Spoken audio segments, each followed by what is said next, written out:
Pengikut bikin ulah, Bahar pindah ke Nusa Kambangan, bisa demo bareng buaya.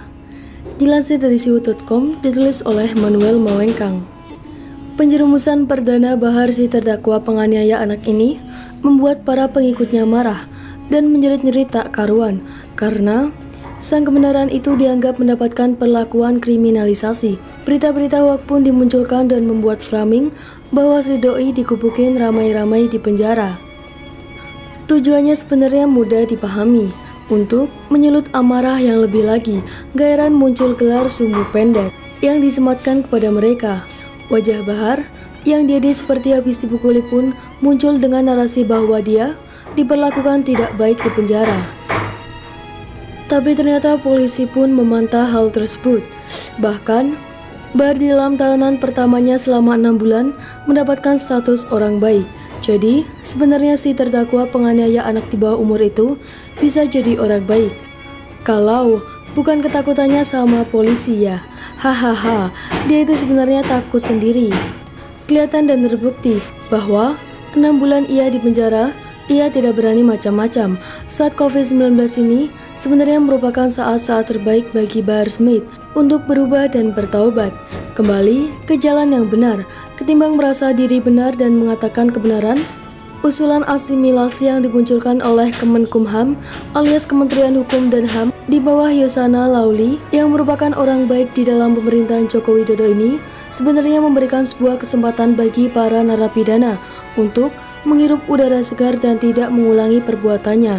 Payung hukum asimilasi pun dibentuk dengan cepat dengan tujuan utama mengurangi potensi penularan COVID-19 di lapas. Dengan kapasitas yang terlalu penuh, kapasitas lapas di negara yang berpenduduk 260 juta orang Indonesia ini rasanya masih kurang. Dan memang mau tidak mau, Kemenkumham harus mengambil langkah ini. Dan dari banyak orang yang mendapatkan hak asimilasi, mereka malah bikin onar dan harus kembali ke lapas dengan pengawasan yang lebih ketat. Karena ketahuan tidak tahu diri, nggak punya rasa syukur, dablek dan nggak ada indikasi pertobatan sama sekali. Termasuk si Bahar.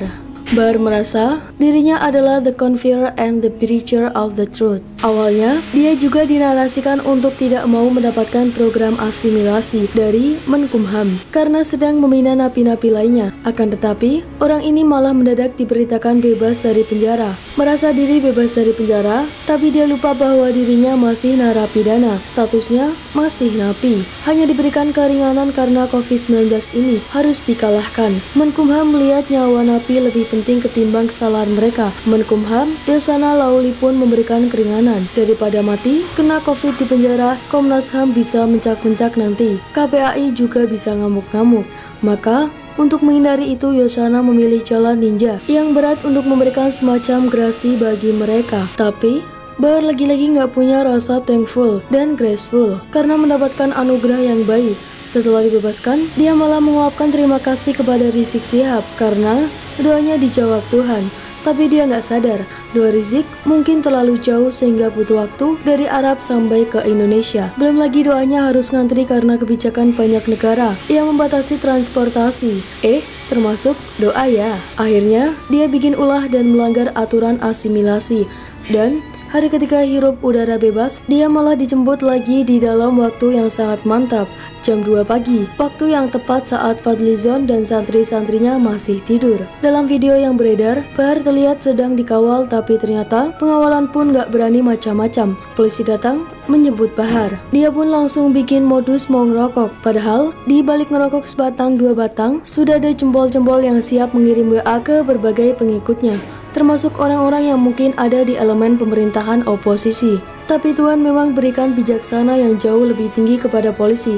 Jam 2 adalah jam tidur, belum mulai sahur.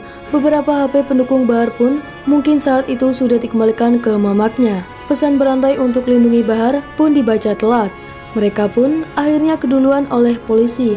FZ pun mencuitkan di Twitternya telat. Pasca terciduknya si Bahar, dari pagi sampai sore mereka ramai-ramai ke lapas Gunung Sindur.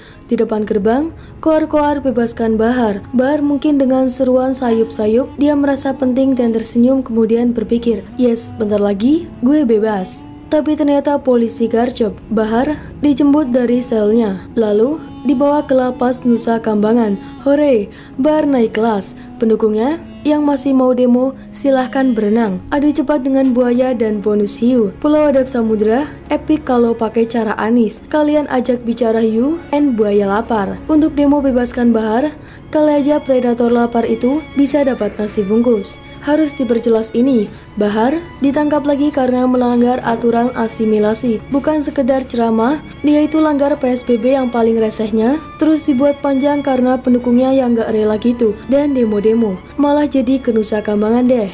Begitulah nasi bungkus.